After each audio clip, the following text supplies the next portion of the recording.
Hello and welcome to another episode of the Farr Show, where I am Damian Farr, and tonight we are talking about my favorite concerts of all time. So these are personal. These are the ones that I've only been to, so I want to see yours in the comments below. Tell me, what is your favorite concerts that you've been to?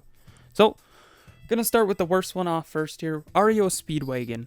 I didn't know at the time really who REO Speedwagon was, and it was a really short set list of like 30 minutes. It was at Washington County Fair where I live, so I can understand. They're a band that, let's be honest, when you think of big bands from like the 80s and I think they were 90s as well, they were not the one that comes to mind, for lack of a better term.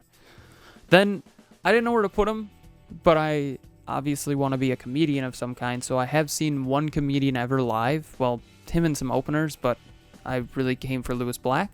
So Lewis Black at Summerfest, pretty great. FA, I would say. The only reason it's so low is because it's so different compared to what's going on here. Like, all these concerts have like big stage performances and everything, and it's just him talking, which I understand is what a comedian is, but I had nowhere else to put it, and I wanted to talk about Lewis Black here, who I knew from the movie Accepted first off, and then saw him do stand-up. Then we got DNCE, also at Summerfest. Honestly, they were good, but I feel like the band wasn't that great, for lack of a better term. Like, the members aren't that different, per se. I mean, Joe Jonas was pretty good at singing, but he's gotten better since then. But it's kind of one of those situations where they're a band that doesn't have much personality, for lack of a better term. And I know what you're thinking, if you're a huge DNCE fan. Damien, that's completely wrong. I went there with a girl. That's the only reason I saw them. So, no idea, really. I thought they were okay. Could have been a lot better. Then we got Katy Perry, the Prismatic World Tour. This one was at the United Center, actually. So far, we've got Summerfest, Washington County Fair. This is United Center, so Chicago. I've seen two Katy Perry concerts for some reason. I don't know why exactly, but this one was not as good as the first one. I think the first one was also good because it was my first concert, which we'll get to in just a second. So I'd say this is the last one that gets an FA. Then we got John Bellion and Barnes Courtney. They were kind of like both headliners in a way for the Miller Lite Oasis stage at Summerfest. Ironically enough, the same time that I went to go see DNCE, not the same night, but you know what I mean, same time period. I thought they were great. Barnes Courtney broke his ankle, I think it was, jumping off the stage, so that was kind of weird. John Bellion was really good too. I didn't really know much of his music other than All Time Low, which understandably most people know that song, so it was good. Could have been better, could have been worse.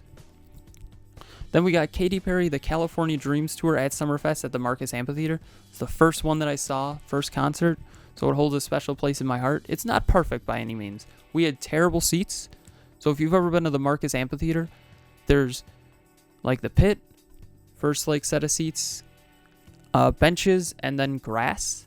We were in the benches, so you couldn't really see anything, for lack of a better term, and it was kind of like, all right, well, this is kind of dumb. But first concert, so it has a special place in the heart. Then we got Mike Posner and Miguel for the MTVU VMA tour. This was at Six Flags of all places. It was supposed to be an outdoor concert, but then they ended up breaking it down into two and then put it indoors, and I really like this. Mike Posner is one of my favorite artists. At least his 31 Minutes to Take Off and At Night Alone they're so good albums, so good. But seeing him was great. I didn't really know who Miguel was, and I have an idea of who he is now, but I'm not gonna say he's in like my top favorite artist. So kind of just got there because Mike Posner, but it was a co-headlining thing, so I had to put them both in. Then we got Ed Sheeran, the Multiply Tour at Summerfest at the Marcus Amphitheater. This one I was considerably closer. Bench seats, I was like in the third, fourth row of the like seats, for lack of a better term. This is an FAR. I think it's just cool that he was able to do this without having like a band or anything backing him. It was just him. So I thought that was really cool to see, that it was just him doing it, nobody else helping him. So that was kind of cool. And one that can't be topped here. This is personally my favorite. At Soldier Field, the Legends of the Stadium Summer Tour, or Legends of the Summer Stadium Tour with Justin Timberlake and Jay-Z. This concert, we were like, here's the stage, right? we were up in the nosebleeds, like where you could barely see the stage. But it was just the fact that Justin Timberlake at the time just released 2020 Experience Part 1, and Part 2 was already announced, I think, at that point. So the fact that you take one of my favorite albums of all time from one of my favorite artists of all time, and then, I mean, Future Sex Love Sounds is also amazing, so I loved both those albums. And then you took Jay-Z, for lack of a better term, one of the best rappers ever. I would put him in, I'm not a big rap guy, but I'd put him in top 5, at least top 10. So you get one of the biggest pop stars and the biggest rappers of all time and put him in a stadium. I thought it was a cool concept. I loved it. I wish more tours would be like this, where it'd be co-headlining like 2 big names, because let's be honest, Mike Posner and Miguel, and then John Bellion and Barnes Courtney. The first, or the latter 2 there was just because, well, it was a Summerfest thing, so you have to have somebody go before them. So I counted them both because I liked them both. Mike Posner and Miguel was just like a promotional tour, so it's not something they would have done normally. So I think it was kind of a cool concept, the fact that you got both of them in one go. And they had a lot of songs that they did together, actually. Because at that point, they had Magna Carta, Holy Grail, they had Suit and Tie, and they did a bunch of others as well, so I thought that was kind of cool. Young Forever, sung by Justin Timberlake, is kind of a cool experience, honestly.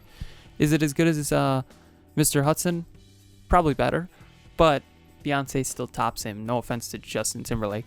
So, tell me in the comments below, what are your favorite concerts of all time? Tell me in the comments below. Don't forget to like, share, comment, subscribe, hit that bell icon, and have a far off night.